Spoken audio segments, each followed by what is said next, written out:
পার্থক্য শুনলাম, আশা করি বুঝতে পেরেছি। এবার আমাদের নবম পয়েন্ট হচ্ছে বাচ্চাদের খেলনা এর বিধান কি। কারণ সকলেরই হয়তো বাচ্চা আছে, আর সৌদি আরব থেকে যাওয়ার সময় খেলনা টেলনা সকলেই কিনেন। এখন এ সকল কিছুর বিধান কি? কারণ এগুলো হচ্ছে ছবি, এগুলো হচ্ছে আকার। প্রথমে মনে রাখবেন যে বাচ্চাদের জন্য খেলনা, যেটাকে আমরা খেলনা বলি, সেটা দুই ধরনের হতে পারে। প্রাণ আছে এমন জিনিসের খেলনা, আর প্রাণ নেই এমন জিনিসের খেলনা। প্রাণ নেই এমন জিনিসের খেলনা হলে একেবারেই জায়েজ, তাতে কোনো না জায়েজের কোনো ব্যাপার নেই। কিন্তু যদি প্রাণ থাকে তাহলে জায়েজ কি জায়েজ নয়? শুনেন, একটি হাদিস প্রথমে শুনি। প্রথমত বলে দিই যে জমহুরে ওলামা, অর্থাৎ সিংহভাগ অধিকাংশ ওলামা এটাকে জায়েজ মনে করেন যে বাচ্চার খেলনা স্বরূপ যদি প্রাণী হয়, প্রাণীর খেলনা তৈরি করা হয় খেলনা, তাহলে সেই খেলনাটা জায়েজ। এটা জমহুরে ওলামা ইকরাম বলেছেন। বিশেষ করে তা যদি মনে করে নেন যে পশম, কাপড়া, ছিঁড়া ইত্যাদি, কাগজপত্র ইত্যাদি দ্বারা তৈরি হয়, তাহলে সেটাকে জায়েজ বলেছেন। দলিল হলো প্রিয় নবী মুহাম্মদ মুস্তাফা সাল্লাল্লাহু আলাইহি সাল্লাম একদা আয়েশা রাদিয়াল্লাহু তাআলা আনহার কিছু খেলনা ছিল, সেই খেলনার দিকে দৃষ্টি পড়ল। পড়ার পর আল্লাহ রাসূল জিজ্ঞাসা করলেন, মা হাদা ইয়া আয়েশা, এগুলো কি আয়েশা, এগুলো কি জিনিস? তখন আয়েশা রাদিয়াল্লাহু তাআলা আনহা বললেন, কালাত বানাতি, এগুলো হচ্ছে আমার মেয়ে। খেলনাগুলোকে কি বলছে? এগুলো হচ্ছে আমার মেয়ে। ওয়া রাআ বাইনাহুন্না ফারাসান লাহু জানাহান, আল্লাহ রাসূল ওই সকল খেলনার মধ্যে একটা ঘোড়া দেখলেন, ঘোড়ার খেলনা দেখার পর, এবং ওই ঘোড়ার দুটা ডানাও দেখলেন। ঘোড়ার কি বানিয়েছে? দুইটা ডানা। তাহলে ঘোড়ার তো ডানা হয় না সাধারণত, কিন্তু খেলনা স্বরূপ বানিয়েছে দুইটা ডানা। বলছে ডানাটা মিন রিকাইন, ছিঁড়া কাপড়ের মাধ্যমে তৈরি ছিল। ফাকালা মা হাযাল্লাযী আরা ওয়াসাতাহুন্না, এই খেলনাগুলির মাঝখানেরটা কি জিনিস?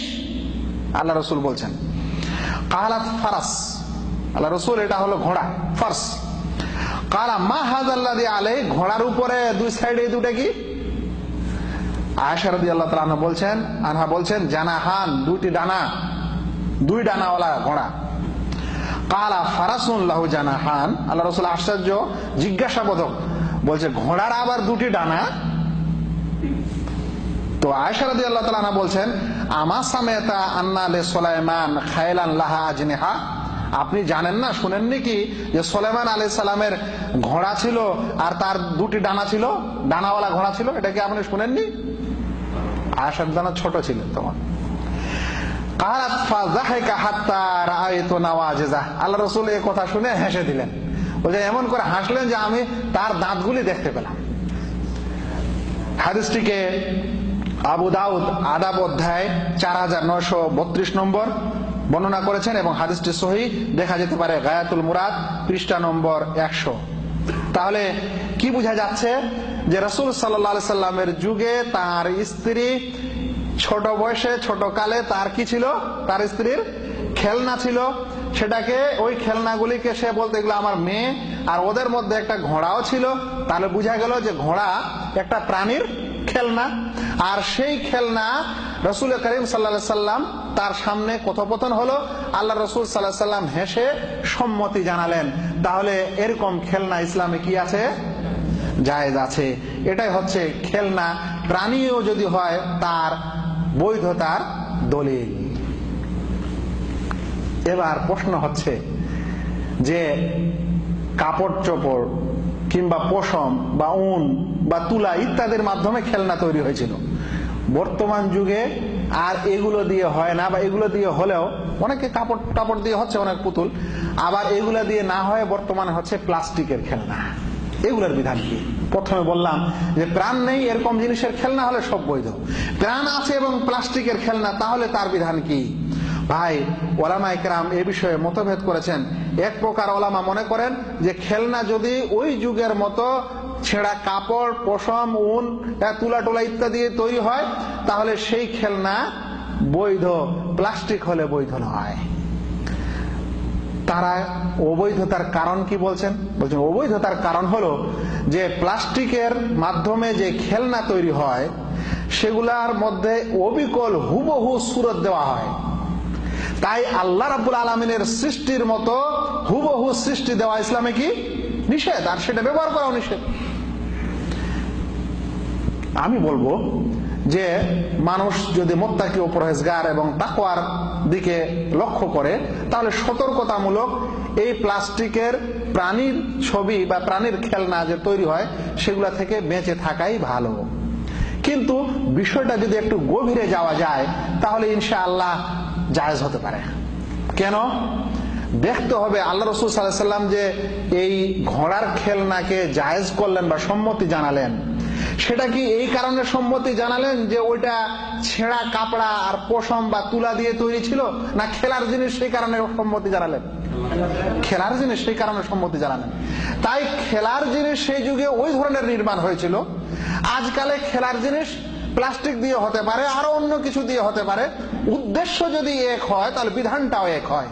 তাহলে ওখানে ওই পুতুল বা ওই খেলনা বৈধতা এই কারণেই হয়েছিল বা বৈধতা এই কারণেই পেয়েছিল যেটা খেলার জিনিস। তাই বর্তমান যুগে যে কোনো জিনিস দিয়ে তৈরি হোক না কেন, যদি সত্যিকারের সেটা খেলার জিনিস হয় তাহলে ইনশাআল্লাহ সেটা জায়েজ হবে, যদিও সেটা কোনো প্রাণীর খেলনা হোক বা অন্য কিছুর হোক। তবে মনে রাখবেন, যদি বর্তমান যুগে খেলনা অনেক ধরনের আছে, কিছু খেলনা তৈরি আছে যেটা খেলা হয় না, সেটা শো করে রাখা হয়, যেমন হরিণের ছবি, ভালো করে মাছের ছবি, তারপর আরো ইত্যাদির ছবি, এগুলো সব না যায়, কারণ এটা খেলনা নয়। খেলনার উদ্দেশ্যে রাখা হয় না, শো আর সম্মানের উদ্দেশ্যে ছবি রাখা না নিষেধ।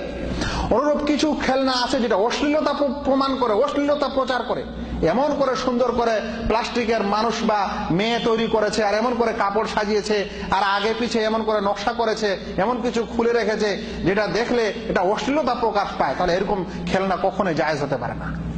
অনুরূপ আমি এটাই বলবো যে সকল খেলনাতে অবিকল ছবি দেওয়া হয়, হুবহু দেওয়া হয়, আর সেখানে মানুষের মায়া মহব্বত বাড়ে আর সম্মান হতে থাকে, তাহলে এরকম খেলনা ইসলামে জায়েজ হবে না।